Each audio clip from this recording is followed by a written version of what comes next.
Hello YouTube, it's Monday, it's a quarter to internet, let's rock. If I had some kind of intro sequence it would be playing now. Maybe I should work on that. Anyway, this week I am answering viewer questions, because yeah, that sounds like a thing I could start doing. I was asked something last week by a friend of mine who's kind enough to humour me by watching these things, partly because she's American and so she enjoys marvelling at my voice and the way I say words like aluminium. There you go, that one's for you. But she knows I don't believe in anything mystical or magical or supernatural, but wanted to know how I'd react if I witnessed something which I couldn't explain. The example she gave was something levitating across the room in a way that couldn't be explained by a gust of wind or an earthquake or someone pulling a prank. And if I could be sure that I wasn't dreaming or anything like that, and it was something definitely outside the scope of any natural explanation that I could come up with. Which is certainly something worth thinking about. There are plenty of other people out there with some sort of story about how they didn't really believe in ghosts until one day they had some kind of unexplainable experience which convinced them of the presence of something beyond the natural world. Maybe I just haven't had one of those experiences myself yet, and it's worth thinking about how I would react to something like that.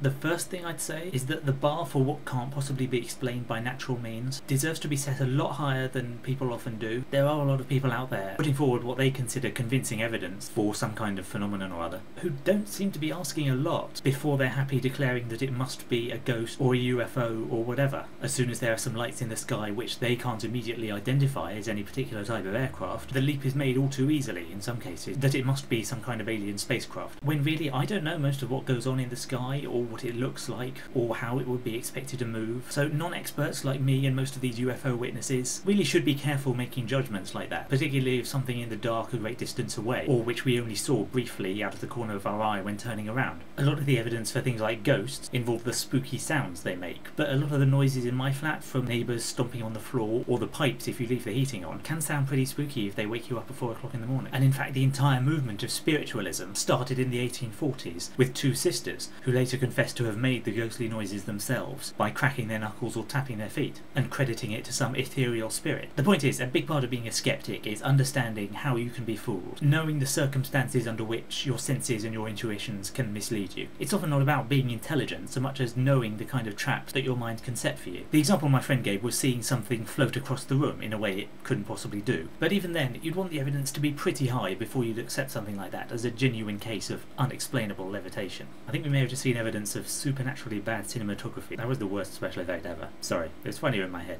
But as for what I'd do or what I'd think if I did see something like that, probably not much. I've gathered quite a bit of evidence from observing the world for 27 years or so, supporting the idea that a naturalistic worldview is the correct one. If this impossible thing I'd witnessed was just a one-off event, it would certainly count as an anomaly, but a single data point probably isn't enough to base a whole new model of reality on. It would stand out in my reality as something weird and unexplained, and maybe in the future I'd start taking a more active interest in trying to find evidence of some kind of supernatural entities. If it was something that happened more than once, I'd probably start trying to find ways to test it, and to more firmly rule out the other possible explanations. Because there would be various other explanations. Maybe I was dreaming, even if I didn't realise it, and it seemed to be a continuous part of my experience of the real world. Maybe I'm not accurately remembering exactly what happened. Memory is a notoriously unreliable thing. Maybe it was a visual hallucination, which can sometimes happen in people with no particular history of mental problems. None of these sound very likely, I know, but neither is a poltergeist who picks up one thing in my room and moves it around in front of me as if to demonstrate its existence, then refuses to repeat the act or to do anything else which would confirm that it's really there, or whatever other supernatural explanation you might want to put forward. So although it wouldn't be very reasonable to rush to enthusiastically deny any possibility of anything supernatural and leap on something like the hallucinations or whatever as being the only reasonable thing to believe, people have been wrong before many times about what constitutes reliable evidence for supernatural beings. I would also bear in mind that while I may have experienced something powerfully persuasive, everyone else will be experiencing second-hand my anecdote about what happened. And unless this experience had seriously distorted my sense of reason, I think I'd be able to remember that to everyone else, I'm just some guy with a story about something weird which supposedly happened to him. And I've heard plenty of those in my time which I knew to be unreliable. If I'm honest, I wouldn't put much stock in my story, even if I heard it from someone as usually reliable and trustworthy as I like to think I am. If nobody else experienced what I did, then they can't know that I'm not lying or exaggerating or getting caught up in a fantasy. People's personal testimony is notoriously unreliable on things like this.